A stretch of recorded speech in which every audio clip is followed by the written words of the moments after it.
Today, we announce charges against Trevor Milton, former CEO and executive chair of Nikola Corporation.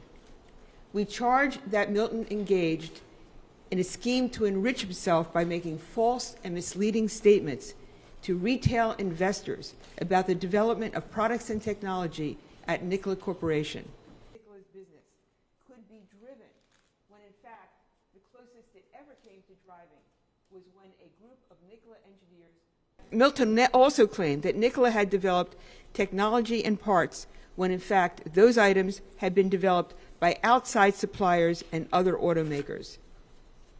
Milton claimed that Nikola was producing hydrogen when, in fact, it was not.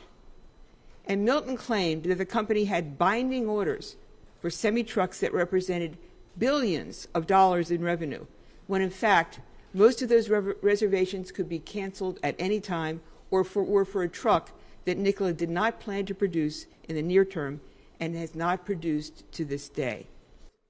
Milton claimed falsely that Nikola had developed batteries and other. The conduct we allege occurred between November 2019, when Milton took steps to take Nikola public, and September 2020, when Milton resigned. During that period, Milton brazenly and repeatedly made false and misleading claims about the status of Nikola's technology. He made those claims on Twitter, Instagram, on podcasts, and on TV.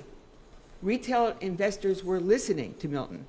His statements helped convince them to buy Nikola's stock. But what they heard him say was not true. In fact, as he well knew, Nikola was acquiring those parts from third parties. This is a very straightforward case. Milton told lies to generate popular demand for Nikola's stock, beginning at least in or about March 2020, when Nikola announced that its stock would become publicly listed. Milton became increasingly preoccupied with keeping Nikola's stock price high. The vast majority of those orders could be canceled at any time and were for a truck Nikola